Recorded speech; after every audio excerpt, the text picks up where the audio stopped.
Hello everyone, welcome to another video from Fantasy Football Scout. We have something a bit different today and a bit special. I am joined by someone who has 575 club appearances, 69 goals, 49 international appearances, 5 goals, 223 consecutive games in a row for Ipswich over 6 years.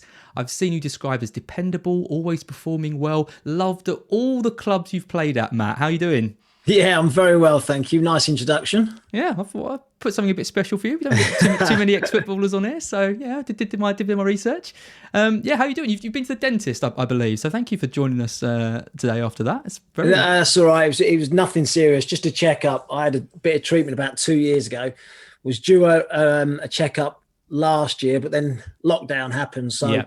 it's this year. But it's all fine. We're all Good. Well, I was saying to you just before we came on, I've got a few friends who know you from the Champ Man like streams that we did, and I'm really interested to get your thoughts on that because that is like.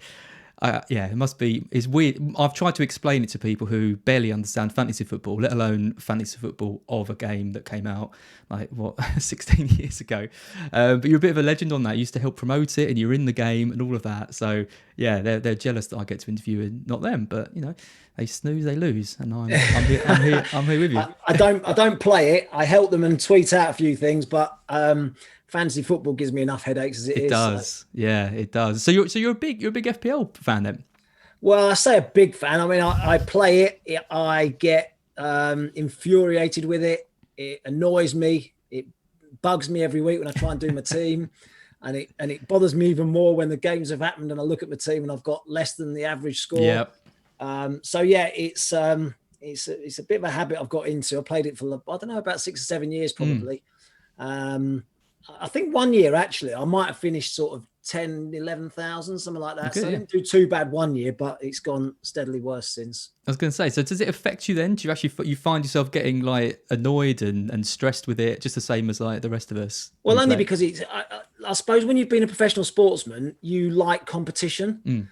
And so when you're in a few leagues and someone else is doing better than you, it does bother you. Yeah. I'm quite competitive, and especially the family league as well. That's the one that sort of, you want to win. I actually picked it on the last day of the season from my son last year. So that was good, but he started well this year. He's in triple figures first week. So how old is he? He's 22. So he knows his stuff. And well, I've got my brother and my nephews and nieces, and they're all playing it. So it's like I say, it gets quite competitive. But the last few years, it's been me and number 2 son really have been the top 2. Yeah, because sometimes parents play with their kids who are really young and then eventually lose. I remember losing to my dad at FIFA once, and it was like probably the worst moment of my life. But yeah, it's that the family leagues and the competition always come back as being the most competitive, the bragging rights that you get, and there must be extra pressure on you, right, to win it. Seems to be, yeah. Everyone, my brother always says that. Said, well, you should know. You're in the know. You know what's happening. You know who's playing. You know who's not playing, and all that sort of stuff. But you can make educated guesses. But even then, the rotation that we saw last year, especially, it was so difficult because games were coming thick and fast, and players who you thought were nailed on to play were being left out. So it was pretty hard. It was, yeah. And how was your game week 1? My game week 1 was. Let me have a quick look. I think I was 90 points. Good. Yeah, I've got my team in front of me. So 90 points, not too bad. Made a bit of an error. I went Buendia ahead of Ben Rama at the last minute. It was a bit of a choice between the two. No wonder you're talking bitterly about FPL at the start of this already. It's one of those decisions, isn't it? 50-50. Yeah, that was one of my sort of head scratchers, and I went Buendia ahead of Ben Rama. But actually, West Ham's features are pretty good, so I should have gone Ben Rama, but bit late for that. Yeah, it's easy to look back with hindsight, isn't it? Yeah, I've got quite a few questions for you. We've got some really good ones from the community, from Scout, from Twitter as well. I thought I'd start with some like general football questions as well, just because I'm interested to know what you think. Obviously, a Republic of Ireland player didn't make it to the Euros. Bit of a shame. What do you think about England? Good, did pretty well, right? Yeah, England did well at the Euros. Crikey! I mean, if you'd have said before the tournament started that they get to the final, I think most people would have been pretty pleased with that, really. Thought they performed well through the course of the tournament as well. I thought Gareth, up until the final, got pretty much everything right. I saw Chris Powell, actually, last week. I was at the Charlton game, and he was there as well because they were opening the Alan Kirbishley stand last week. Yeah. So it was good to catch up with him, and he was sort of chatting about the tournament and how it all went and stuff. And so, yeah, it was sort of good to catch up and chat. But I thought up until the final, Gareth got pretty much everything right, and then maybe made a couple of mistakes in the final. But I think overall, sort of England fans will be pretty pleased with how it went. Were you supporting England? Any rivalry? Yeah, to be honest, I wasn't. No, it gets a bit. Again, it gets a bit sort of feisty in our house as well. Like my wife's obviously English, and we watched it with a few friends as well. I kept quiet. Yeah. But I was sort of quietly pleased with the result. Did you feel for the boys at the end? You know, the ones who missed in the penalty. Listen, I've been there. I was going to say, so yeah. I know exactly how it feels. Yeah, I didn't necessarily get the abuse that they've had post tournament or on Twitter like they've had to endure. But I've been there. It was the single most difficult moment in my career without any question. When it happened, I was I went back to my room that night. And the rest of the lads were going out, and I was saying, "No, I'm not going out. I'm not going out." And actually, Kevin Kilbane, to his credit, knocked on my door and sort of said, "Look, we're all going out." He'd missed as well in the shootout, and said, "Come on, you know, it's done. Nothing you can do about it." And actually, I'll be forever grateful for that knock on the door from Kev. Yeah. But it was a pretty difficult moment, really. So yeah, I felt massively for them, and I felt sorry for them, but in the fact that they had a couple of minutes on the pitch, you know, they were so sort of fresh to the game really as well. It's Sancho and Rashford obviously, and then Saka is a young lad as well. That responsibility, it was tough. So I did feel for them. Yeah, absolutely. And another Champman legend who you might not know, Ian Hart. Well, you obviously do know him, but he was a legend in the game. Defender who took penalties. He missed one as well. So at least it wasn't just you who. Yeah, well, he actually missed one in the game itself in that game against Spain, and was off the pitch actually for the shootout. I'm sure he would have taken one in the shootout because he's a confident boy as well, Ian. So he'd have absolutely had no problem taking one again. But yeah, he missed one in the game. It's one of those things. Anyone can miss a penalty, but it's hard to live with for a while. Yeah, absolutely. Well, I would say let's go on to talk about happier things, but we're about to talk about FPL, and we know how stressful that is. Stressful that is. So I was going to say, how do you typically get on? So you mentioned sort of 10, 11K was your best. I mean, that's a very decent sort of finish. Yeah, that was a few years ago. How do I get on? I'm sort of above average, I'd say. Okay. Not where I'd like to be, but there's a bit of luck involved. There's just a bit. There's a lot of people who put a lot more time into it than I do as well. I sort of don't think about it until the Friday, really. Then start worrying about it and what I'm going to do, and spend about about half an hour, I'd say, debating what I'm going to do on a Friday before I make changes or who I put in my team, decide whether to play a chip or not. Or I guess it takes me about half an hour. I'll probably read some of your notes, some of the websites. We haven't paid him for that. No, I genuinely actually do. I genuinely look at your website. I obviously look at the main website as well, the Fantasy Premier League website, and try and sort of get a gauge of what's happening and who they think you should be picking, etc. But you have to go on your own gut instinct as well. Yeah, you have to look at that, take it, and sort of. I always look at actually how many have been brought in and who's been sold in a week, right? And see who's sort of in and out. So I spend about half an hour, 45 minutes maybe, debating my team and before I actually pick it. I was going to accuse you of being we call people like you casuals, you know, just spending 30 minutes. I mean, obviously it's an obsession for a lot of us. I mean, you know, absolutely ridiculous. I mean, I'm full time doing the fantasy football stuff now. Before that, it was, you know, just as much, and now it's like a job, and yeah, it's like my whole life sort of revolves around it. It must be weird, right? It must be weird because I mean, FPL probably started, I think, about 2007. That's when the official game kind of came out. I mean, before that, you had like the Dream Team games, and you know, people used to read the newspapers and send their teams in and stuff. Did you get involved in any of that kind of stuff? No, I didn't really. I didn't get involved when I was playing. It was I just left that to others, really. I didn't get involved when I was playing. It's funny actually, because like you say, it only sort of came in 2007. When I was at Charlton, Keith Peacock was one of the coaches, and he used to put up charts even back then, and he used to give the players marks for assists, for goals, clean sheets, all that sort of stuff. And at the end of the season, there was a sort of leaderboard really of the team. and who had done what through the course of the season, who'd contributed what to the team through the course of the season as well. So he was ahead of his time, Keith. I know, absolutely. Could have made some decent money off that if he'd monetised it. I mean, it's interesting because there seems to be, because I do some stuff for like the Premier League and stuff on Fantasy Football, and they interview, current players and things, and there does seem to be like real competition between players, wanting to score, wanting to get assists and stuff. How much do you think it sort of, how much do you think it would have like impacted your teams in the dressing room? Do you reckon there would have been a lot of competition with some of the players you played with? Do you know what? I think through the course of the week you might have had a bit of banter and a bit of chat about it, but come a match day, it's surely, right? Surely you don't think about it. It gets a bit serious then. So yeah. I think fantasy football wouldn't have been talked about come a Saturday afternoon, but generally through the week there might have been a bit of fun. If you picked yourself in your fantasy league team, you should have dropped him, or you leave me out this week, or whatever. Maybe a bit of chat about that, but come a Saturday, it gets a bit serious. So I don't think there would have been too much chat then. Would you have picked yourself? Yeah, probably. I think we all. You've got to, right? You've got to. I think so. I think you all probably would have done. And you have a bit of inside knowledge of where you're going to play or not as well. If you've been dropped, absolutely. If you've been dropped, you're going to be. Actually, that was. Some of the teams now I think have stopped their players playing it, haven't they? Because of that reason, because a bit of inside knowledge, and 3 or 4 of the team were leaving someone out, and they knew he was going to be missing. Or this is the level of obsession that we get to sort of in the FPL sort of community. We had a guy who used to track all the like physios and staff members at clubs, and we could see what they were doing with their teams and work out who wasn't going to play based on that level of inside knowledge. It's crazy. I mean, there's been things like Harry Kane posted a picture of himself with a slightly red nose, and so everyone thought he had a cold, and he did. That kind of thing. Wow.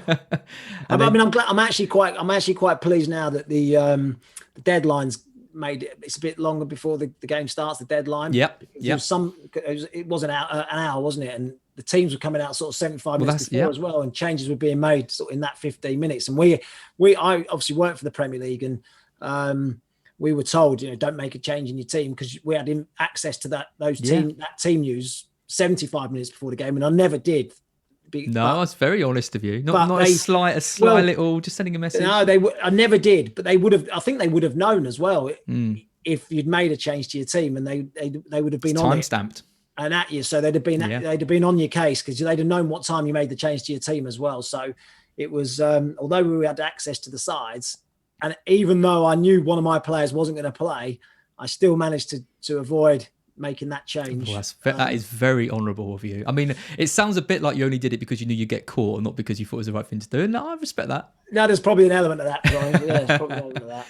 I mean, I think my favourite one was I think it might be Marcus Rashford. There was a breakfast table laid with 3 plates, and he was supposed to be at the game. And everyone was like, well, if there's 3 plates, it means he must be at home rather than at the game, so he's not going to play. It gets incredible. Yeah, it gets. No, I'm not that extreme. That's for sure. Do you follow anyone in kind of like the FPL like community at all? Are you aware of just how? I mean, 7 million plus players that play it now. The community is growing every year. Podcasts, videos, everything. It's who do I follow? Mark Southerns. I follow. Oh, we'll be happy with that. Mark Southerns I follow. Of course I do. I know Mark from the Premier League studios going back a bit of time, because he was obviously used to work on the show and everything. So, and the General as well, the FPL General. Yep. Yeah. So there's a few. I mean, there's probably too many to mention. I'll probably follow more accounts than I'm giving credit to. Those two sort of the 2 names that off the top of my head stand out. Again, just from being in the studio really and seeing those guys. So I've got to know them. So I follow them and what they're doing a bit. Followed me today, Matt. Thanks for that. I will. Yeah. No, you do. You have. No, already. I have. I have. Already. Sorry. Yeah. No, I have done. Yeah, you're right. Yeah, you're right. No, it's good. On the slides. I hope he doesn't realise I'm doing it today. It's fine. It's fine. Now I know to follow and get the top results now, so it's fine. Yeah, thanks. So we talked about your you'd pick yourself in FPL. Do you know? Well, do you know what your price was in Champman? In Champman? Yep. Oh, blimey. I have absolutely no idea whatsoever. What do you reckon? What do you reckon you price yourself at? Well, the figures have probably gone up a bit, haven't they, since I was playing?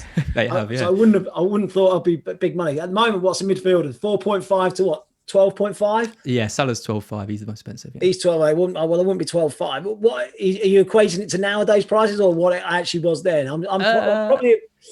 maybe 1.5. I'm going to say 1.5 because I reckon it was probably sort of 0.5 to 4.5 or something. I'm going to say 1.5. No, well, okay, no, we stick to this. We stick to how it is here. So between 4.5 and 12.5. If it was between 4.5 and 12.5, Yeah. what would I be? Well, I saw it. What's like a Declan Rice or something like that. I'm just trying to think. Around 5, 5.5. 5.5, maybe. I'm going to say 5.5, maybe. So someone who sort of plays every week, gets the odd goal. I'll say 5.5. You were 7 in Chapman. Wow, blimey. Yeah, you were good. Blimey. You're on the decline a bit. You had a really good first season, then didn't do so well in your second. I might not pick myself. I might not pick myself at that price. It's quite a lot, right? Yeah, it's too much that. Do you play FPL with anyone, any footballers, or because you do a lot of punditry work as well? Is there any sort of competition between you and other people? To be honest, the players, right? So a lot of the players who we work with, so to get involved in or to get the interest in the fantasy game up, I think a lot of us got involved who work at the Premier League studios, and we got involved in a league. But they got a lot of the people behind the scenes to do their teams. So they didn't. That's not on, is it? Albeit they were playing the game. Someone else was doing their teams for them. Where's the honour in that? I'm trying to think. Let me have a look. Yeah, call them out. Call them out. No, I wouldn't call anyone out. But so I'm in the Fantasy Premier League league. I'm 17,000th in that after the first week. Okay, strong start. With 90 as well, it shows how incredible, really. It's a lot more difficult now because there's like you said, there's so much more ways to get information, people to follow. And what I found as well this week is that a lot of people's teams are similar, aren't they? Yeah, they really are. There's a lot of similar. It's getting to that stage where everyone's sort of getting clued into it and knows who to pick. And so I've got Salah and Bruno. Yeah. My number one son picked Mane and made him captain. Ooh. I said, you can't go into the season without Salah. But he went Mane. He likes to be different, so he likes to have that sort of differential. Yeah. Have you got any differentials in your team, or are you playing it sort of relatively safe? See, I'm quite. Let me have a look. Boring. See, I'm quite safe really. You know me. I've got Trent, Luke Shaw, Salah, Bruno, front three. I think pretty much everyone's got Ings, Tony, Antonio. Yeah. Sanchez in goal. Yeah, you're full on template. I've got Backman as a number 2 because they had a good record defensively last year, Watford. Yeah. So if you need to rotate the teams, and Brighton have got a tough fixture, I thought I'll go the extra $500,000 and pick him. That's always the frustration when you've got 2 goalkeepers and you pick the one that doesn't get the clean sheet. Oh, I know, that's a killer. That is a killer. When you think there's no chance they're going to get a clean sheet at Man City away, and then they go and do it. It's like, oh my God. Make about 8 saves and 12 points. Yeah, exactly. Always 3 bonus, it's a killer. Luca Dean, it's pretty much the same. I'm a little bit disappointed, Matt. That is full on. I mean, to be fair, mine's not too much different. Yeah. Would you say that's how you typically play? Are you normally quite a kind of conservative manager, or do you find yourself taking lots of hits, lots of like transfers? Don't take too many hits. No? Try not to. I wouldn't sort of do don't think I've ever done a -8 even. I don't think. Never done a -8. Wow. I don't think so. I don't know for certain, but I don't think I've done a -8. I've definitely done -4 a few times, but don't think I've taken an 8-point hit. Not very often anyway. Do you kind of actively try and not do big like hits then? Or do you just find yourself not really needing to? Actively try not to. Yeah. Really, I would say. Right. I think when you look at my team sometimes you think, I definitely need to do something and probably a -12 would do it. But I try not to. I try and think, I'll save that one for next week. They've got them. I'll keep him for one more week. I'll give him one more chance. Yeah. I think I'll be one of those managers, actually. If I actually was a manager, I think I'd sort of give them another opportunity. I'd be one of those rather than, he's had one bad game, I'm getting him out. You put your arm around the shoulder, I think that's the type of manager I'd be. Yeah, definitely. I think I'd be give him another chance at least. They get one more game then. Alan Kirbishley or George Burley? Who's going to be the better FPL manager? Yeah, that's a good question. They're both great managers. You're not going to get too many great answers out of me on these sorts of things. Like I say, last week I was at the Charlton game against Sheffield Wednesday when they opened the Alan Kirbishley stand. Tells you how much of a legend. Yeah. At the club, he's well. I deliberately phrased it as an FPL manager. Not. I didn't want to put you on the spot in terms of. As an FPL manager. I thought I'd tone it down a little bit. Okay, as an FPL manager, I think George would be a bit more on the front foot. I think you'd pick Curbs. maybe you might pick Kirby's defenders. Okay. And you might pick more attacking returns from George. I would say that's how you might do it. I think if you've got a George Burley team, I think you're looking at, Kieran Dyer, people like that, flying, Marcus Stewart, people who go forward. Curbs, Scott Parker. Yeah. Although Klaus Jensen, who's more of a that type of player, but generally he sort of went for people who 100%ers, if you like, grafters. I would say if you're gonna pick a defender, pick Curbs or a midfielder maybe, but then like going forward, I'd say George's team. Yeah, a good answer. I feel like I got something out of you there that I might not have done. Yeah, good. So FPL bad habits. You mentioned you don't take any hits too much. Do you find yourself picking players that you probably know you shouldn't, but you end up doing anyway? I mean, there hasn't been too many Charlton or Ipswich players to pick from in the last few years. In recent seasons. Not in recent seasons. Do you reckon if one of them got promoted, you'd be a bit, got to go for yeah, see, and then there's the Norwich connection as well. So there's that. Should I pick a Norwich player? There's always that. Don't think I can really. Tempted by Cantwell. I struggle to pick a Norwich player. I picked Buendia because for what he did for Norwich last year, but of course he's not playing for them. Does it cost you already? Game week 1. So exactly, exactly. He's cost me already. That's a mistake straight away. Don't trust a Norwich player, seriously. Even an ex-Norwich player. So yeah, I probably might sort of do that maybe as well. If it was a choice, toss up, I might, say, I don't know, Cantwell or what's Cantwell's price? 6.5, 6. No, I think he's a bit cheaper than that. I think he's 5.5. Is he cheaper than that? Is he 5.5? I think he might have a good season actually, Cantwell. I think it's a good player. I was at the game. He is a good player, clever player as well. Gets on the ball. He's a good player, and I will admit I've had him in my team before. Yeah, he was in my team. He was definitely in my team 2 years ago. Yeah. Very cheap. He was a very cheap midfielder. He was 5. Was he 4.5? He was. I think it might have been 4.5. 4.5. Yeah, really cheap. Yeah. So, but I have habits like that as well, where I'm a bit more skeptical about picking sort of Norwich players and stuff. Yeah. Do you find that you touched on it a bit earlier. I mean, when you watch games, do you ever watch a game and just think, oh, this guy is about to hit 4? I can just see it in the way he plays. I mean, Antonio, I remember Antonio was one a couple of years ago. It was against Norwich, where all the stats aligned, all the eye test stuff aligned, and it was just perfect. So I think loads of people brought him in, then he hit 4 goals. Was that the game? Yeah, it rarely happens like that, but it does occasionally. Are you quite good at predicting when a player's going to go on a bit of a run? No, not brilliant. Not brilliant. I would say I watch a lot. I go to games obviously as a commentator now for the Premier League. So I'm at games all the time. So you watch a lot of football. I do watch a lot of football. I watch games thinking, and it's a horrible way to watch games. Please score for my fantasy league team. I'm thinking, like, what am I doing? I'm doing my fantasy league team. I'm commentating on the game. I'm thinking, please score because I need your points or something. I try not to do that as much as possible as well.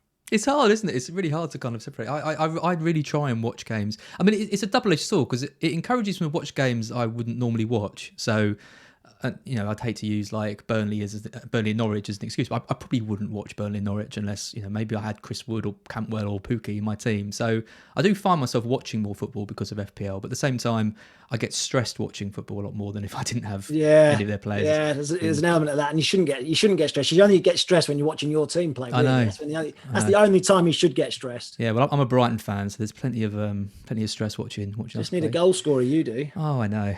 I spent most of pre-season slating Neil Maupay, and then of course he scores at the weekend. So I choose to do that for all. So you didn't pick him then? No, I had him last season, and he didn't get me anything about 8 weeks. So Is that his chance? Had his chance. Yeah, we need Danny. I mean, we just need it. I can't believe we haven't signed anyone yet. I really can't. I know. It's getting a little bit ridiculous. Do you plan ahead in FPL? Do you find yourself? You mentioned sort of spending 30, 45 minutes. On your team, but do you look at fixtures and who's going to be playing who and stuff like that? That's good. Yeah, I do that. I look at the difficulty ratings and all that sort of stuff, and look at players who I'm going to target in, say, 2 or 3 weeks' time. I have a little note sometimes. I write little notes, and so I'll keep it for a couple of weeks, the notes that I've written back, and think, oh yeah, I thought about him because he's playing him this week, or I was going to swap him for him and stuff like that. So I don't look too far in the distance, and you can't, because you might get injured. Yeah. There's an injury problem, or something might happen that you can't play. So don't look too far ahead. But I do look at the fixtures and what they've got coming up, and see if they're going to be useful for sort of 3 or 4 games running. Yeah. It's good. I think it's good to make notes as well quite early on, because like you say, if you're listening to lots of people and you're going on sites and general sways you from a certain player, sometimes it's quite nice to go back and be like, oh, I said this player was going to do quite well. Why did I suddenly go off him? And that's right. And do that. Yeah, so, I sort of write a little bit of a watch list myself. I don't put it on I think there might be a watch list that you can do your own watch list, can't you, on FPL? I don't do that. I just write little notes about player, and in each position who I've sort of identified as someone who I might look at in 2 weeks' time or 3 weeks' time or something. So I'm the side. I use a spreadsheet. I've got proper old school stuff. I've got a pen and paper. That's all I've got. Literally pen and paper. I'd love to see your desk just like full of like scribbles about different players that you're thinking. It's got all sorts of names on here. Yeah, in fact, it's all day. I've got notes down here. So there's like some of my notes. Look, just. Oh, look at that! That's loads. It's just a few little teams and stuff. It's great. And you started off being like, I just probably spent about half an hour or something. Blah, blah, blah. Now you show you pages and pages of notes. No, they were just some of my draft teams. So they like some of the draft names and some of the names that I thought who can I get into those positions and stuff. So I take it more seriously than I should do. Really. I'm impressed, Matt. I have to say you do take it very seriously. I think it's definitely a family league that's pushing you. I think it is the family league, definitely. Yeah. Have you got like a little trophy or something? What happens to the winner? It's called the Mashes. There's no trophy. There's no trophy. It's called the Mashes though. We play for my dad's ashes. Oh right. So, my dad was called Michael, so it's the Mashes. Apostrophe ashes. Wow, that's very well. That's much better than a trophy, isn't it? Yeah, exactly. Real rights if you win that. Amazing. So I've got some questions from Twitter to ask you. You've liked a few of them. I saw which ones you were liking, and I thought, okay, that must be a decent question to ask you. So I've picked out some of those. Go for it. Lewis Connolly 5, best player you played with? Best player I've played with? Yep. Club level, international level. What? He didn't specify. But you can give me. I think it's hard to look beyond Roy Keane, really. I mean, he wouldn't necessarily be a great fantasy league asset. No, because he'd be terrible. Potentially going to get sent off. Yeah, doesn't score as many as say Scholes alongside him, so he might not, and probably didn't assist as many as someone alongside him as Beckham or Giggs or whatever. But he'd have been a terrible fantasy league asset. Yeah, but what a player. Yeah, what a player. Yeah, absolutely. FPL Tractor. So FPL Tractor. This is the level that it gets to in the FPL community. You've got someone called FPL_Tractor who's asking a question. You're not gonna give me an answer to this one. I don't know why I'm bothering. If Ipswich play Charlton in the League One playoff final, who are you supporting? Not really. I can't answer that. I can't answer that. I don't even. It's like asking me number one, son number two. So yeah. I don't even think I can phrase that in an FPL way to get a better answer out of you. Yeah. So sorry, FPL Tractor. I think Matt is definitely going to sit on the fence with that one. Sorry. Dan Dave 1989. Well, we've answered this one. He asked, would you pick yourself in your team? And we think you probably would, unless you were 7 million, and then you think you're a bit overpriced. Yeah, 7 million. I wouldn't. I don't think. I think I might go Mason Mount then, but. That's a bit too much for me, that. Auto reclose FPL, bit of a champ man banter here. How many gash legs did you get over your career? Do you get that reference? I don't get the reference. No. What's the reference? What?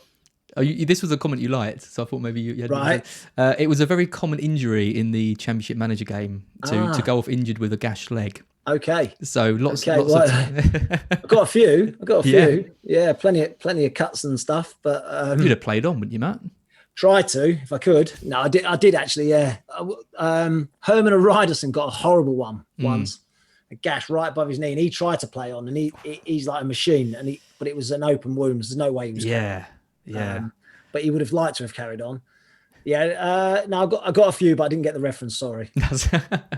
I was going to ask how kind of into it you were, because I mean it was, like I said earlier, it was introduced in lockdown when there was no football, on. So I played it. It was amazing. There was a real community that got involved. There is a good community. There's a lot of love on Twitter for me on that. So it's good. It's been good actually. I've just tweeting out a few things, and they said, can you tweet out that you're actually dropped today, or can you tweet out that that you're playing to this week and you're playing the number 10? I mean, that's something I wouldn't do. Play myself as a number 10 if I was a manager.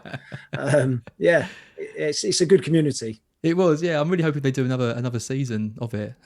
It took a lot of time. There's a lot of work that went in behind the scenes. I don't know if you saw like the website they built. It was like a full-on FPL website. I didn't see the website. No, I just followed it on Twitter. So yeah. So players all had prices, because the first season it was a spreadsheet, and the second season they made an actual website where you could pick a formation and a team and all that.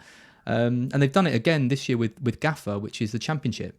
Right. So it's like an unofficial version of the Premier League, but with the Championship. So amazing. If Charlton or Ipswich do get promoted, then you can play. I'll have a go then. You can have a go. You can pick all their players.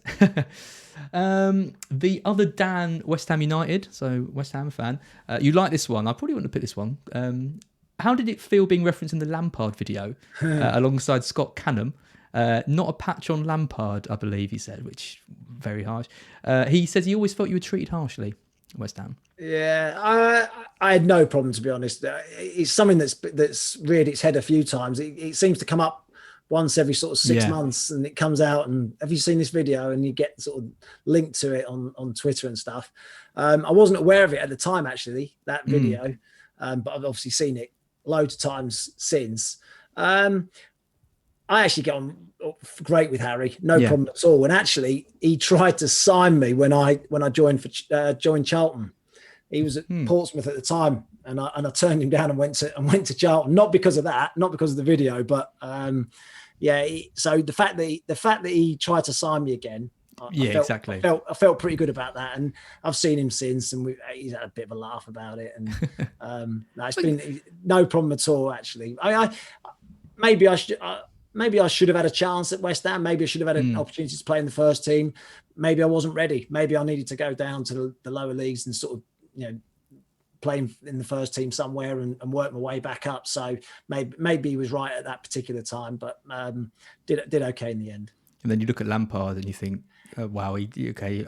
You look at Lampard and Harry knew what he was talking about. Didn't have to throw me under the bus, Harry, but fair play. You did. Yeah, you got that one right. You did get that one right. And do you know what? Fair play to Frank as well, because it's a lot of pressure that when you've got that, people say it's because he's family and he's picking you because of this and that, and your dad and was a coach and all that sort of stuff. Absolutely. There's not many players that I've worked as hard as Frank, and so it's testament really to his attitude and his work rate that he achieved what he did, because he put everything into being a footballer. So fair play to him. Looking forward to seeing where he bounces back to with management as well, whether he goes down, he'll be back to the Championship or what happens, because he might have to go back to the Championship. I don't know. He might get a chance because of who he is. Who knows? But he'll be back. I've got no doubt. Yeah, absolutely. Okay, so just final question. So game week 2, obviously just around the corner. What's your plans? Bruno, Salah. Bit early at the moment. Bit early. Yeah, sorry, it's not your half an hour on a Friday. It's not my half of the week really. I've not sort of thought too deeply about it. Will I make any changes? Probably not. I'll probably save 2. I'll probably save bank the transfer, I'd imagine. I can't see me doing too much to my team this week. Just hope again that Bruno and Salah deliver. Yeah. I guess you've got that toss up who's going to be captain. That's what I'm That's the big stressing about at the moment. Who do you make captain out of those two? Yeah. I've got to say, I was at Norwich and Salah was electric. He was absolutely electric. Unbelievable. He was brilliant. Honestly, he was brilliant. So that might tip it in his favour again. I captained him this week. Home crowd at Anfield as well. Yeah. Danny Ings might be an option this week. Newcastle just shipped 4.